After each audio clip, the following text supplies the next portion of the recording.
Kunena zoona, nyimbo zili ndi mphamvu yayikulu yosintha miyoyo yathu.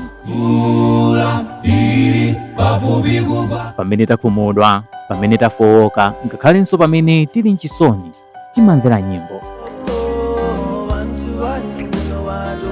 Koma kodi mumadziwa mbiri komanso ayimbi a nyimbo zomwe mumazikonda? Ndimayimba gitara ndikadalika mwana abe ndithu timabanjo yeah. Dziwani zambiri za izi komanso kumvera nyimbo pompano pa VNV Media TV mu programu ya Behind the Beats. Tikulandireni kuna kulikonse kumene mukuonera VNV Media TV, programu imene ya Behind the Beats imene timakhala tikucheza ndi ayimbi osiyanasiyana amene akuyimba nyimbo zosiyanasiyana. Ena mwa iwo amakhala kuti mukuwadziwa mumaona nyimbo zawo malo osiyanasiyana kaya makanema kaya kumvera mawailesi. Ena timacheza nawo kuti mwina simunamve ku nyimbo yawo koma mwina kukhala koyamba kumva nyimbo zawo. Ndi monga mmene mukuonera mstudio muno ndili ndi Ntawali Family amene tikhala tikucheza kumva zambiri zokhuza Ntawali Family, mutumiki umene akuchita munkhani yokhuza nyimbo za uzimu. Tendi tikhala limodzi, ine ndi Kenan Savala pamene ndikucheza ndi Ntawali Family. Takulandirani program yathu. Zikomo kwambiri. Ndithu Ntawali Family mene. Yes. Mwina tisanafika nkhani ya mayimbidwe, mwina tilidziwe unena kuti Ntawali Family ndiyo iti, mwina anthu amene akuiona koyamba aidziwe motani. Ntawali Family choyambira ndife banja Bright Ntawali, akazi wanga zinawo ndi Esnat Ntawali, and uyu ndi mwana wathu woyamba kubadwa Vinjeru Ntawali. Ntawali Family tinkangoyimba ngati banja madzulo kukada basi kasana kagone kapemphera basi tiyimbepo. So kuti ambe ngati gulu loyimba, ulendo wina anatisankha ku church kuti tikayimbe tikatsogolera Sabbath school. By the way timapemphera ku area 47 Seventh-day Adventist Church. So anatisankha kuti tikasogolera Sabbath school, tinalinganiza nyimbo kukayimba. Tina toyimba awiri ine ndi madamuwa, ina yoyimba atatufe. Ndeme zinakhala nthawi imene yoyo ndi feedback ya anthu zinatipangisa kuti tinene kuti how about we start a singing group? Nimbe tinayambira. Yes. Chabudo. Chidwi chathu kwambiri chinali pa video imene tinayiona pa social media mukuyimba ndikansikana. Zinazochitisa chidwi kwambiri chifukwa anthu ambiri mwina mmene mulire kuti mwina ndi anthu atatu, nsikana amayimba ndithu mofanana ndi akuluakulu, zinapereka chidwi kwambiri. Mwina tinene kuti chiso chinani mbali imodzi yokupangani yokulimbikitsani as family kuti mupitirize kuyimba kwambiri in the sense that pambuyo pang'ono tinapezeka kuti tinazakhala ngati kachikhalidwe wiki yonse timakhala nyimbo imene timayimba ngati family. Ndiye tikayimba chonchija madzulo Friday mwina ma 6 timapanga upload pa status. Ndiye anthu amapereka ma feedback encouraging, you know, and somehow I think one of the songs found its way on the social media. So the feedback was overwhelming.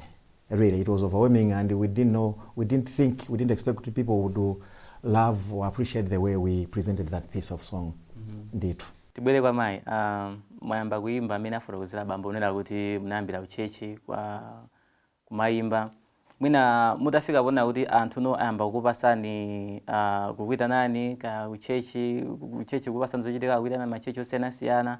How did you feel nena kuti mwina gulu lipitirire kapena kuti mwina poyamba? I understand kuti nthawi zina mutuma kumangoyimba ngati banja normally kuti ndimeti maina kuchitira komano zinakupasani mphamvu bwanji kuti mupitirize kuyimba? Ma comments amene timalandira ndithu, of course ayena kefesi timakhulupirira tikuona ngati mwina anthu just exaggerating, komano later on tinaona kuti ayi ndithu zikuoneka kuti Mulungu akutigwiritsa ntchito ndithu. Ndezi that pangano motivate kuti tizikhala monganenera moja kuti zitha kumakhala ndi nyimbo yoti tipange practice pa wiki, because anthu anafika mpaka pomazolo wera kuti every Friday evening tikhala kuti tapanga upload nyimbo. Tikakhala sitinapanga matikumbusaso kuti kodi lero nyimbo ya lero bwanji zakhala bwanji. Ndi anatipatsa ndithu mangolomera kuti tizipanga practice kupeza nyimbo zina za nyuwani zimene mwina tingathe kuimba limodzi komanso mwina tingathe kupanga practice getting ready kuti ena tangoti atiyitana kuti tikaimbe kwakuti tipite tikaimbe mosavutikira. Chabwino mwina apa timvere nyimbo yoyambirira kuchokera kwa Ntawali family. Mwina tiyamba ndi nyimbo yanji ndipo mwina ifotokoza uthenga wanji. Nyimbo yomwe tiyambe ni nyimbo imene tinayamba nayo kuimba kwambiri chifukwa nyimbo imeneyi ndi nyimbo ya imene imakamba za mukhale ndine dzuwa lalowa namba 29 Kristu mu nyimbo. Nyimbo imene ndimene timakonda kuimba tisanagone tikamaliza kuwerenga mawu a Mulungu madzulo ena aliwonse timayimba nyimbo imeneyi. So kuimba kwa nyimbo imeneyi madzulo ena aliwonse anapeze kuti mwanayi wazolowera. Mpaka na nyimbo anayiloweza I think at 3 years old. Yes. Analata iloweza nyimbo iyi mavesi onse 5. Ndi pamene ndambokhala nayo ndichiduti mwanayi mpaka na wailoweza nyimbo iyi. Ndeti kapanda kuimbanso amaoneka kuti amatikumbutsa koma tikapita ukagona sitinaimbe mukhale ndine. Yes. Ndi I think nyimbo imene ndimene atipangano motivate kwambiri inatilimbikitsa kuti kodi mwanayi ndo takhonzanso kumayimba eti. Paiji imene yakhozabe kumayimba ndithu. So tiimba nyimbo imene mukhale ndine dzuwa lalowa, nyimbo imene imatipatsa ife chilimbikitso, imatichotsa ife mantha pozindikira kuti Mulungu wathu okhala kumwamba akutiyang'ana, akutitetezera, akutisamalira ndipo amasunga miyoyo yathu. So tikamagona tikuyenera kutula nkhawa zathu zonse kwa Yesu Kristu posaopa china chilichonse chimene dziko lapansi lingatichitire. Chabwino mmenemo ndimene tikuchitira pano pa VNV Media TV katika tuma program imene ya Behind the Beats imene tikucheza ndi Ntawali family. Nyimbo yoyambirira imene atipasire ndi nyimbo imene akukamba za mukhale ndine dzuwa lalowa. Afotokoza zambiri zokhuza nyimbo imene kupezeka mu buku la nyimbo Kristu mu nyimbo namba 29. Tiyeni tionere nyimbo imeneyi. Mukhale ndine dzuwa lalowa, wagwa usiku mwezi lisowa, ndilibe wina wonditandiza, wamphamvu ndinu mukhale ndine tu. Kamoyo kanga kataleloli, zidzachokanso zinthu za mdziko, zimasinthika zoonekazo, simusinthika mukhale ndine tu. Koma kalena khalitsa pano, mukhale ndine musachokenso, simpempha kuti mbuye mutsotse, koma tumukhalitse ndine tu. Ndifuna inu tsiku lonseli, ndi mphamvu yanu ndidzasungika, mukatsogola sindiopai, msana usiku mukhale ndine tu. Adani sindiopa mulipo, muletse tsoka ndi chisonichi, ikadza imfa dzalimba mtima, mwimfa ndi moyo mukhale ndine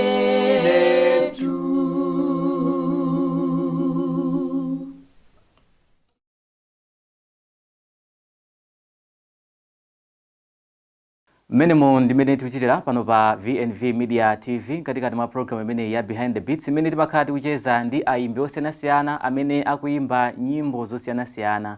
Ndikumva kunena kuti pamene akuyimba ndi uthenga wanji umene amakhala akupereka komanso mwina kumva story yawo kuti chimene chinayambisa ndi chani. Nde tamva gawo loyambira nena kuti anayamba monga banja kuyimba limodzi ndipo amafotokoza nena kuti nyimbo imene ayimba yoyamba ndi imenenso msungwana amene ali naye tinaye program imene amayikonda kwambiri. Nde tibwere kwa bambo unena kuti imene afotoza amayi unena kuti nyimbo imeneyi inafika kuti msungwana wafika ponena kuti sangagone asanayimbe mwina ngati makolo nkofunikira kotani kunena kuti ana tizitha kuwaphunzitsa kupembedza Mulungu kudzera mu nyimbo. Yes, ifeyo kubwera pambuyo pang'ono ndabwera banja la bambo ndi mayi Charles Mtawali. Ndiyeno nkukula kwathu mbanjamo ndinaona kuti kwa ana si chimene makolo akutiuza chimene ana amapanga koma chimene makolo akupanga. So mimba imeneyi makhala kwambiri mapemphero komanso kuyimba. Coincidentally madam waso nawonso mimba mwawonso amakhangati amakulira zinayi zochitika zimodzi zofana nako zoyimbayimba choncho. So tinaona kuti nkofunikira kwambiri ngati banja kumayimbira limodzi makamaka nyimbo zotamanda nazo Mulungu wakumwamba so that tuwapange prepare moyo wawo wauzimu makamaka kuwapanga prepare moyo wawo umwe ukubwera mtsogolo. Timaona ngati nchofunikira chomwecho. Komanso mukamayimba nyimbo za Mulungu pambali poti mukupembedza ifeso timamva bwino yake ife tikamayimba because zimakhupira kuti ndi luso limene Mulungu anayika mbanja mwathu ndiye njira imodzi yomtamandira nayo Mulungu wokhala kumwamba chifukwa cha luso limene Mulungu anatipatsana. Andizaka zingazi vije? She has just turned 7 last week. Yes. Yes. So anayamba kuyimba ali ndi zaka zitatu pano pa she has turned 7 kusonza kuti 4 years akuyimba. Yes. Tibwelere kwa mayi afotokoza bambo nena kuti both of you your background ndiona kuti mwakulira banja kuti mayimba. How do you feel mupitiriza kuyimba uchokera mwina muli achichepere fika apa ndinu makolo komanso muphunzitsa msungwana kuyimba? How do you feel kuti mupitiriza betati culture yoyimba mbanja? Ndi chinthu chosangalatsa kwambiri, ndi chinthu chabwino kwambiri. Monga tikuziwa kuti kuyimba kumatithandiza ife munjira zambiri. Nthawi zina amene tili mavuto osiyanasiyana, nthawi zina amene takumana ndi mayesero osiyanasiyana, kati tili pa chisangalalo anthu timayimba nyimbo zosiyanasiyana. So muchimenechi tinaona kuti ndi chinthu chimene Mulungu anayika mwa ife kuti mwina titumikire iyeyo komanso ana athu asakalephere kumwamba omvera nyimbo zina zosalongosoka zimene makomo timakhala tikumvera. Chifukwa nthawi zambiri ndinaona unena kuti anthu timawasiya mwana timanena kuti uyu ndi mwana sangapange chimenecho. Mwana wa zaka 3, 4, 5 sakudziwa vesi limodzi la m'Baibulo. Akuti ndi mwana sangathe kuloweza. Koma mwana yemweyo mukampeza kuti akumvera nyimbo zachikunja, akumayimba nyimbo yonse mpaka kuyiloweza kuyimaliza kumapeto. Nde umati kodi mwana wake uti? Mwana yemwe titamphunzitsa nyimbo ya Mulungu sangaloweze. So chimene ife makolo tikupanga tsiku ndi tsiku pakhomo pathu nchimene ana athu amaonera. So monga ife tinaonera chimene makolo athu amachita ndi chomwecho nafenso imene tikufuna kuti ana athu azionera ndipo chikhale mwa iwo kuti ngakhale ife pangakhale kuti palibe koma azithabe kumatumikira Mulungu okhala kumwamba kulikonse kumene angapite kuti anthu enanso akhale chitsanzo iwowa kwa ana anzawo komanso mwina kwa anthu ena makomo meti kukhalamu.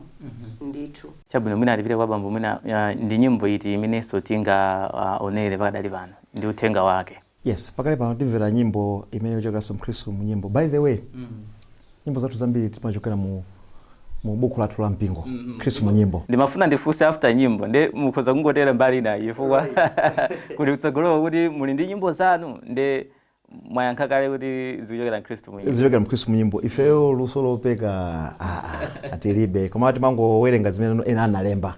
Yeah, koma zambiri timatenga Mkhristu mu nyimbo. So nyimbo yathu yotsatira timba nyimbo imene ili timati ndikusowani Yesu. Is it number 255? Yes. Yes, nyimbo imeneyi imalimbikitsa munthu ukakhala kuti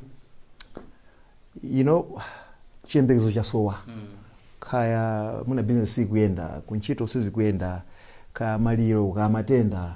So ndikusowani Yesu ndipempherera munthu umene kukhala nawo nthawi zonse because Yesu Khristu ndiye chiyembekezo chathu. So ndikusowani Yesu nyimbo imene timbe pakali pano. Ndikusowani ndikusowani Yesu ndiliwa umpawi lendo pandamalo zanziko ndiribe Yesu mundikonde mundichingamire ndikunditsogolera mphamvu yanga ndinu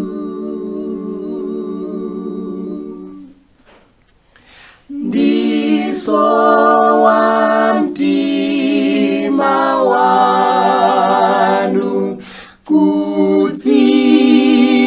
nkawazo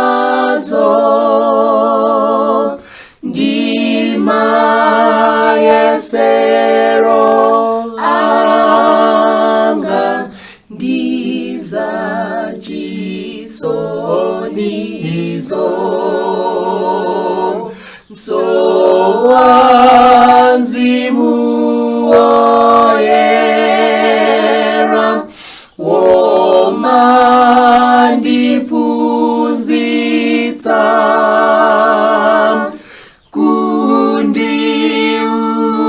kundiuzane Yesu ndi mwana wa khosa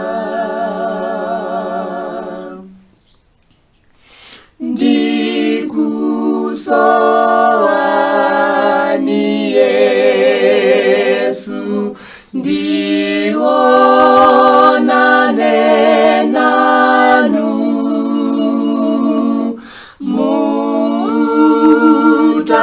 mutawale zamo pachimpando chanu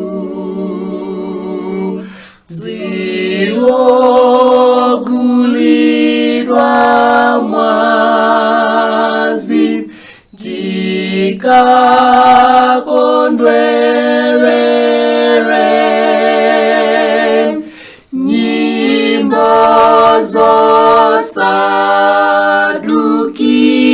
zosadukiza ndikumpenyetsetsa.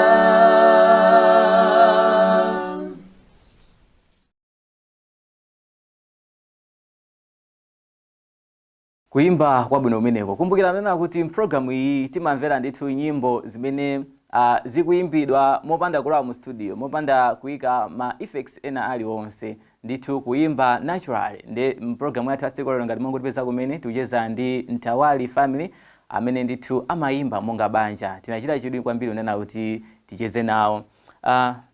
Mmene mwayamba sopano. Yes.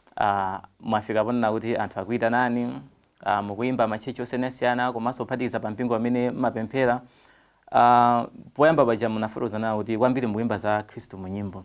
Mwina muli ndi masomphenya okhala ndi nyimbo zanu komanso mwina ofuna kutulutsa kaya chimbale mwachidule kupititsa patsogolo music ministry as you sing. Yes, masomphenyawo abwera kwambiri chifukwa cha feedback imene talandira. Mwachitsanzo tili ndi abusa timati pasa Kaula, Yes. all the way from USA. I think he also anaona from the social media and he did give a very positive feedback. Ndieno chifukwa cha ma feedback ngati amenewo anthu now have been asking kuti akuda anthu ino simukapanga chimbale. Ife tikangoti tikuimba ngati banja. Kwana think ndi feedback ya anthu yatipasa magazono akuti I think tindi kuthekera kuti mwina uthenga kuti pena pake po makamaka kukhazikitsa chimbale. Ndiye maganizo amenewo amba kuti bwerera kwambiri pakali pano. Yes. Chabwino mwina anthu ayembekezerezo zani mwina ponkhani ya nyimbo kuchokera ku Ntawali family. Watch the space. Anthu ayembekezere kuti no tikhadi kukhazikitsa chimbale. tikakhalisa chimbale sitingachule kwenikweni nthawi yake komano chaka chisanathe. Yes, ndi chikhulupiriro chimotsogozedwa ndi Mulungu wakumwamba. Yes. Chabwino. Tibwerereno kwa mayi. Pamene mukuyimba ngati banja, mwafotokoza ndithu kuti nkofunikira kwambiri kuti makolo akhale ndi nthawi yomaphunzitsa ana awo. Komanso mwina tibwere ku ubwino oyimba as a family mwina osawerengera ana. Kuimba kamena kuti kutumikira Mulungu kumalimbikitsa bwanji banja kamena kuti kumamanga bwanji banja. Mu banja mumakhala mavuto osiyanasiyana, mumakhala zinthu zimene zimatipanga challenge zosiyanasiyana. So nthawi zambiri mukamayimba ngati banja, nthawi zino mwina mutayambana kumene and zimatakhala nthawi zino kugaza tiyimbabe koma chikakhala kuti ndi chizolowezi ufune usafune umayenera kuti utani ndithu muimbe nthawi ya practice yakwana anthu mwayambana mukuyenera mukayimbe ndithu kuyimba twapeze kuti tayimba ndithu practice sikuyenera kulephereka chifukwa kuti mwayambana chifukwa timakhala kuti anaso ali pa nyumba momwemo ndi nyumba mwana adabwe kuti lero timenera kuimba mukhale ndini koma mukhale ndine watani walephereka ndi ana amafunsa mafunso ndi mwayankha kuti chani. So zimenezi zimatipangitsa kuti ngakhale munati mwayambana komano mukatha kumaliza kuimba nyimbo limodzi mavuto aja nthawi zambiri amakhala kuti mwasiya mwayiwala zina kukhululukanso mwina kumatha kuthera pompo nkhani ije imatha kuthera pompo chifukwa kuti mwayimba mwatula nkhawa zanu kwa Mulungu okhala kumwamba Mulungu amakuthandizani ndithu. So mukuyimba muli mphamvu yayikulu imene imatha kuti masula ifeyo kuma challenges amene timatha kumana nawo ngati mbanja ndithu. Yes, a family that prays together stays together. In a way, pambali bo changa ngati hobe makamayimbira limodzi bondi makanga lipangidwa strengthen. You know, maisanzo ase leo sankhapo nyimbo kuti tiyimbe. You know, so omuna kawale munasemphana mbali zina komoni foti mukuyimba ndutumiki otumikira Mulungu wakumwamba pamakhabe ngati makhanga mukakamizikabe kuti no muchite choyeneracho. So timakhopera kuti no utumiki uku ndofunikira kwambiri chifuna kuti mwachisanzo akakhala mwina ati sankhaso kuti katumikire kumpingo mulokakamizika kuti you should stay together. Yes. Komanso musanambe kuimba mukupemphera mamaliza kuimba mukupemphera. So kakhanga tikachikhato kamene kachako ngati banja makhanga ndithu you are sticking together ndithu mwapafupi. Sizingalephere kusemphana tiziyawapo ndi apo ngati anthu. Komabe music has a way of melting zimene muna mwasemphana makamaka spiritual music. Yes. Chabwino mina lipite ku nyimbo ina yachitatu. Nyimbo yachitatu tiyimba nyimbo ya chizungu. Nyimbo imene kwamba kuti ikuti patsa ifeyo chitsanzo kuti mu Bible timamva nkhani zonena kuti Mulungu nthawi ina yake Yesu Kristu amapemphera. Especially nthawi imene anakumana ndi mazunzo kufika kuti apange crucified pa mtanda paja.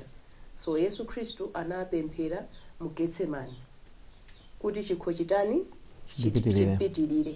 So ifenso chitsanzo imene tikuyenera kuchitenga pa nthawi imene takumana ndi mavuto osiyanasiyana komanso chisakhale zowezi chongopemphera pamene takumana ndi mavuto komano ngakhale tili mu zabwino komano Yesu Kristu akutipatsa chitsanzo chimene chinena kuti tiye tizikhala anthu opemphera posatengera onena kuti takumana ndi mavuto otani posatengera kuti Mulungu ndi amene wapangitsa kuti zizitheke tisathe kumunyoza Mulungu okhala kumwamba koma tizipemphera kumuyamika kuti walula kuti zimene zichitike ndi cholinga. So Yesu Kristu anatipatsa chitsanzo chimenechi in the Bible pamene anapemphera mu Getsemani kuti chikho chimene anakumana anali nacho maso ndi maso nthawi imene kuti chimpitirire.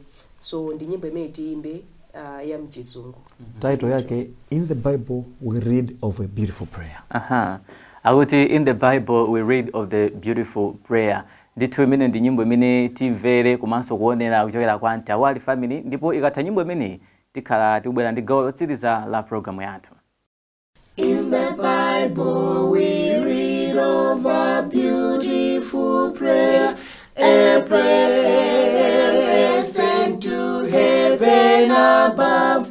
It was prayed by a heart that was led and with care, and Phoebe was filled with such wonderful love. When he was praying, Jesus Jesus was praying in the garden of Gethsemane. He Said, loving Father, said, loving Father, if you will, let this cup pass from me. I No, he was thinking, no, he was thinking of the anguish death would bring to his own. How Deep was his sorrow, deep was his sorrow, when he was praying alone.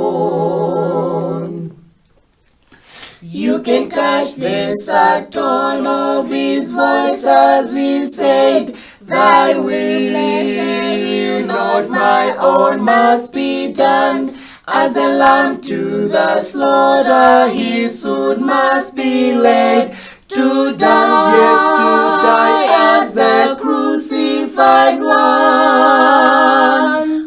When he was praying, Jesus was praying in the there garden of in Gethsemane. Gethsemane. Say, loving Father, say, loving Father, if you will, let this cup pass from me. No, he was thinking, no, he was thinking of the death would bring to his own. How Deep was his sorrow, deep was his sorrow, when he was praying alone. As he prayed there alone in such deep agony, it was a most beautiful prayer. Just to think his great heart was all broken for me, that he, yes, that he might great sorrow must share.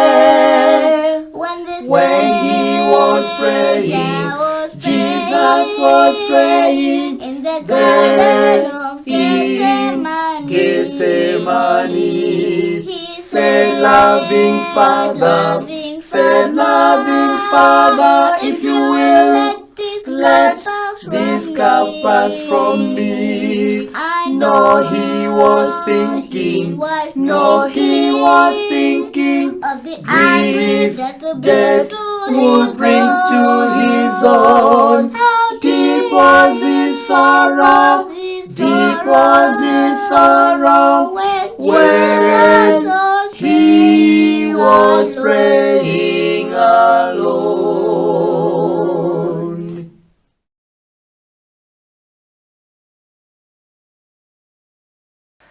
Kuimba kwa bwino umeneko kuchokera kwa Ntawali family amene tinawo mu studio muno timakamba nena kuti program yathu timakhala tikumvera nyimbo zimene zikuimbidwa live zosalowa mu studio koma zikuimbidwa ndithu opanda ma effects ena aliwonse kuti tiyamikire luso limene aimbi athu amakhala nalo. Ndiye tibwera mgawo lotsiriza la kucheza kwathu.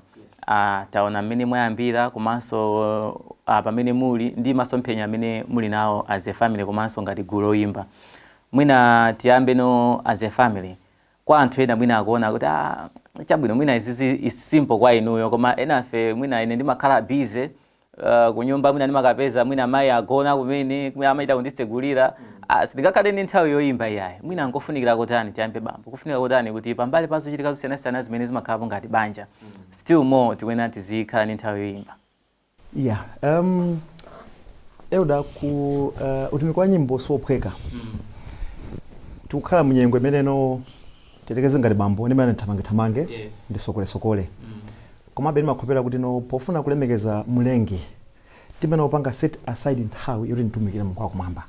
So ndimakhopera kuti there will never be a free time yoti manene kuti panapata ngokhala ndi timbe umene kuti ntumpatule nthawi, you know, amidst your busy schedules. So ngati mabanja amene akutionera amene amakhala kasumira mayimba ngati feyo mafuna kulimbikitseni kuti no ndizotheka kuimbira Mulungu wakumwamba. Just set aside nthawi because pambali poti ndi utumiki wakumwamba komanso zimathangatira ife eni kumamva kuti no Mulungu wakumwamba ndikuntumikira sitonse amene timalalikira ife kwalike kwathu komwe kuimbako. Yes. So ndilimbikise mabanja kuti no ndizotheka machanjeza amakhalapo mwachisanzo. Pali mwana mukwenda upanga balance kuti muone kuti uskulu waenda bwanji homework. Yes. And so many other things. Kumano you still have to find a way to balance up. Pela mwenda lendo and what have you. So just have a schedule kuti fenga di banja nthawi iyi tizimtumira mwako mwamba nthawi iyi tizimba. And zimakhala bwino kungochikazikisa ngati tilekeze ngati fe every day meti kupemphera mapemphero athu amadzulo ndi kuti ka 10 minutes timaritani tiimbepo basi. So ndizotheka makamaka ndi Mulungu akumwamba. Yes. Mwina maye ngojizira mudani. Kuimbira limodzi komanso nena kuti zimatheka bwanji kuti mwina mudziimba mwina ina kuzokhala ndifunso la choncho. Yes. Kuti kodi zimatheka bwanji. Choyamba momwe tatinena kuti ife kuti tiyambe suti titangoganiza kuti tiye ndiyambe gulu loyimba ayi komano chinakhala ngati chizolowezi chonena kuti monga ife akhristu madzulo aliwonse timenera kuti tikamakagona tisanagone tikuyenera kukhala pamodzi ngati banja ndikupemphera.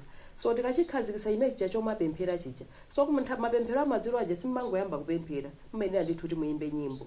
Mukachikhazikitsa pamene paja kunena kuti tikumayimba nyimbo madzulo tikumapemphera kwinaku ndikosavuta kuti mupange mupitirize kuimba kuja. Chifukwa chimakhala ngati chakhazikikano mwa inu mumakaona kuti kodi tinaimba nyimbo ija pati tisintheko mwina malo moimba mukhale ndini tiye ndiimbe mombolo wanga dzuwa tu ndiye mukaimba imeneyo kenaka kodi titaimba so yakuti ija bwanji pang'ono mapezeka ndithu kuti mwaimba nyimbo zitatu mwadziwa nyimbo 4 kenaka mukhoza kapanga lead Sabbath ku chechi ndizotheka ndithu ndi mphamvu ya Mulungu okhala kumwamba. Choyambirira khalani ndi chizolowezi chomapemphera madzulo aliwonse musanagone. Yes. Chimenecho ndi chimene chingakuthandizireni kwambiri kuti nanunso muthe kumatha kuimba ngati banja.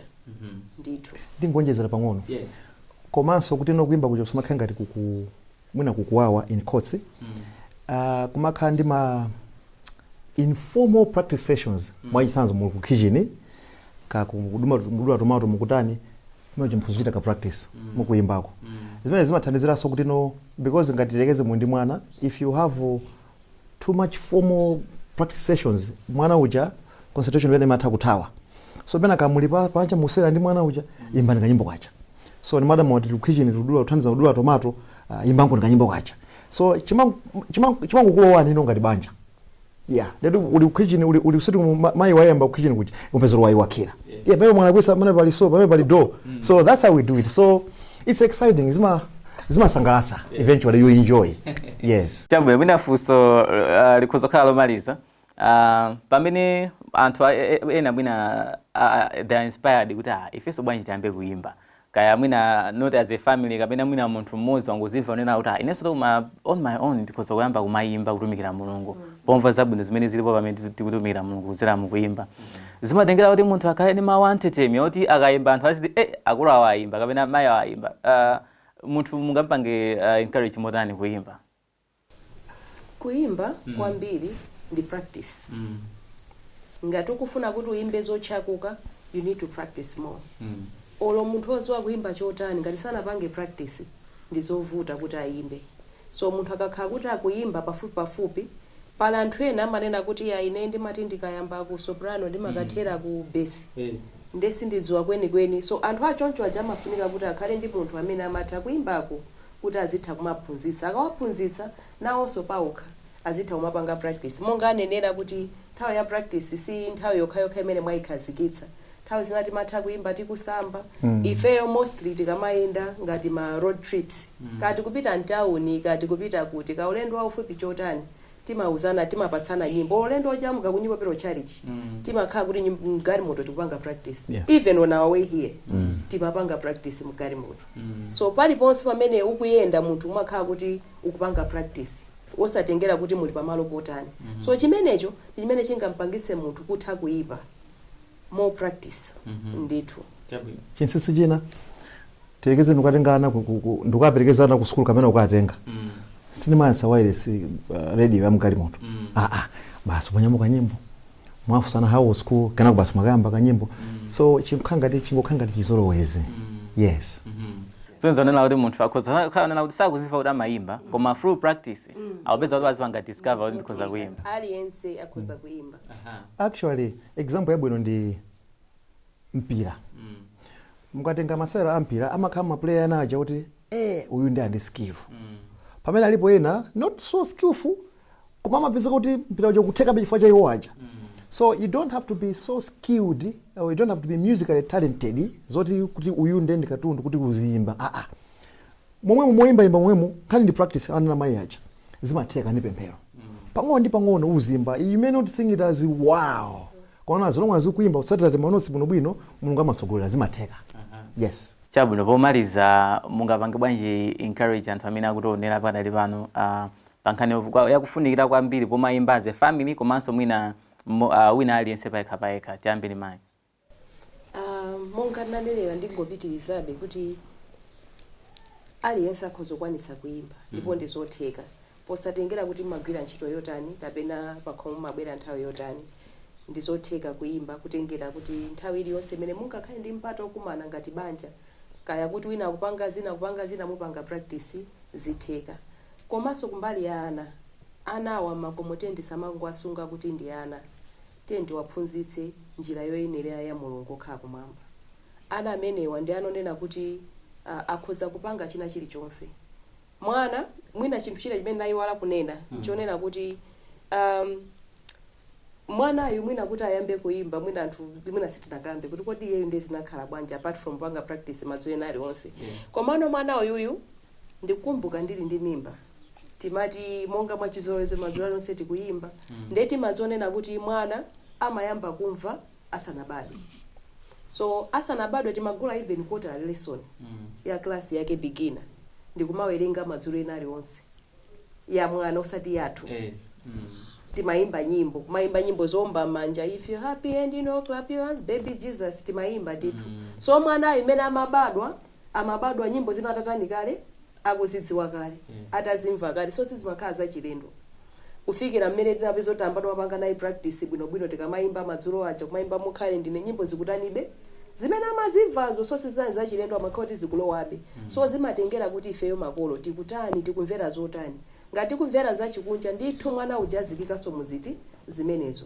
So makolo tikhale chitsanzo chabwino kwa ana athu mabanjamu tizipanga zimene Bible ikufuna kuti tiphunzitse ana mu njira imene Bible ikufuna. Chifukwa limanena kuti angakhala atakalamba kuti sazatani sazachokamo ife chifukwa tinaphunzitsidwa ndi mpaka na pano tikuyimbabe ndipo sitidzachokamo. So ana wanso tiyeni tiapange alowe mu njira iti yomweyo kuti mkakhala atakula ulatapita malo ena aliwonse asazachokemo chifukwa kuti kunyumba kuja madzoti ndupangazi makolo anga satani sangakondwera atamva kuti ndupanga khalidwe. So makolo ndithu ndi ntchito yathu ndipo tiyesetse kuphatikiza pamene potendi zapempherera mabanja athu chifukwa chimenechi ndi chimene Mulungu anachidalitsa komanso Satana amakhalapo maso ake kwambiri pabanja ndi cholinga chofuna kusokoneza kuti zioneka ngati kuti banja masiku ano ndilosatheka ndithu. Speaking of Satana, ndimafuna ndilimbikitse mabanja kapena anthu ameneno kuli anthu kunja kuno odziwa kuimba achuta akaimba mawu zabwino kwambiri komano pazifukwa zina amapeza kuti munasa kuimba. Mafuna ndilimbikitse anthu ngati amenewo kuna kuti tikulakwitsa tikuzochitapo kanthu. Nthawi zambiri we sit back and say mayimbidwe amasiku ano mpingo mwathu or whatever sizikulongosoka anthu amba kuimba zachibwanabwana. The question is ino ngati munthu muchitapo chani. Mafuna ndilimbikitse mabanja kuti tili ndi udindo otsogolera mpingo tili ndi udindo otumira uthengawo kupyola mayimbidwe athu tisasire awo ifeso tengepo gawo because aliyense will be accountable for whatever was given to them in terms of talent. So ndilimbikitse makolo tiye tizimbane tisamangochonga tili kunja tili kutali we should take part. Komanso ukakhala kuti mukuyimba people take notice ngati ife tipezeke pano munasira achula anthuwo. But when you sing, some people are going to take notice of you and then they will say bwanji kuti mutatere bwanji apa mutere bwanji mbwere kuno nimezi makhalira. Komanso when you do that mpingo mwina ndilimbikitsa mipingo una kuti mukaona kuti pali mabanja kapena ana amene ali ndi kaluso koyimba musapasa mpata pachali chipo kuti azimba chimene chimasowa nthawi zambiri ena mana kuti ayi mafuna magulu okhazikika so tikapasa mpata timalimbikitsa anthu aja. Chabwino, pamene tikupita mapeto, msungwana wathu Vinjelo wakhala chete kwambiri, mwina timpaseko mwayi oyankhula. Nyimbo yomaliza Vinjelo, what will be our last song? Pakakhala chikondi. Wow. Mwina mayi, mungadziwe chifukwa chimene amakondera nyimbo imeneyi? Nyimbo imeneyi ni nyimbo imene anayiyikamo uthenga odzadza okwanira. Chifukwa nyimbo imeneyo kamba zoti pakakhala chikondi banja likondwa. Monga ananena kuti banja likakondwa ngakhale ana mbanja mwakuti amataniso amakondwa. Dziko lonseso akuti limatani limakoma chifukwa cha chikondi chochokera kuti kubanja. Banja chikondi ana akukondwa dziko likukondwa. Komanso Mulungu okhala kumwamba amakondwera kuti pakakhala chikondi. So chikondi ndi chimene chikuyenera kukhala chofunikira kwambiri. Chimene tikuyenera kuti nthawi zonse tizionetsetsa kuti titapanga zina zonse koma chikondi chokha chisalephere. Ndithu. Tathokoza kwambiri. Zikomo. Mmene mutu ndimene ndachezera ndi Ntawali family, tamva zambiri zokhuza utumiki wawo wa nyimbo mmene anayambira komanso masomphenya awo ndi mmene akuchitira kunena kuti apitirizebe kuimba monga banja akambira nafenso ubwino woimba limodzi komanso kuthandiza ana pamene akukula kuonetsetsa nena kuti akukula moopa Mulungu wakumwamba kudzera mu nyimbo. Ndakondolera kuti tinali limodzi program imeneyi. Atifotokozana kuti timaliza ndi nyimbo imene akuti pakakhala chikondi imenenso ndiyochokera mu Khristu mu nyimbo. Tiye ndithu tionere komanso kumvera nyimbo imeneyi pamene tikumaliza program yathu. Ine ndi Kenan Savara ndakondolera kuti nali limodzi program imeneyi. Pitizani kuona maprogramu osiyanasiyana amene timakupasirani pano. Pakakhala chikondi banja likondwa, pakakhala chimwemwe banja likondwa, mtendere ukhalitsa masiku awose, akhala mtendere akakondana chikondi banjamo, akhala mtendere akakondana, munyumba muli chimwemwe akakondana, muli benso madano akakondana, ana onse akondwa namvera makolo, moyo wawo ukondwa akakondana chikondi banjamo, akhala mtendere akakondana,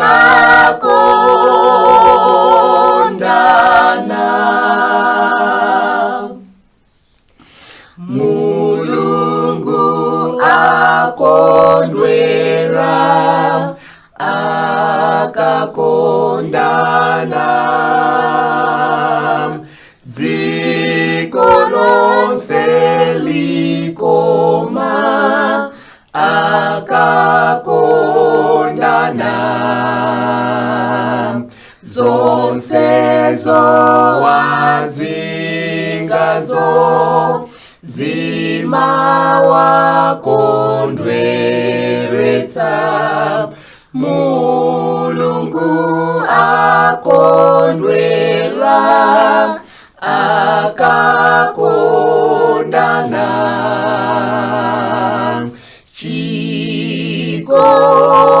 chikondi banjamo akalamu mtendere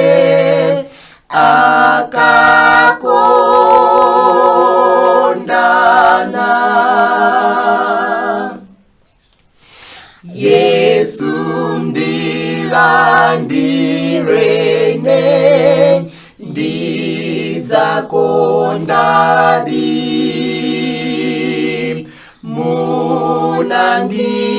munandifera ine ndidzakondadi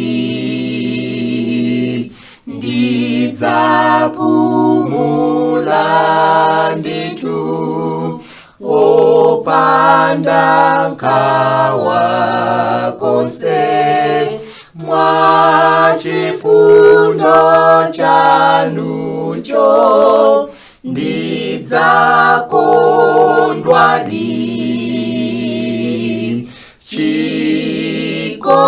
chikondi banjamo akalamu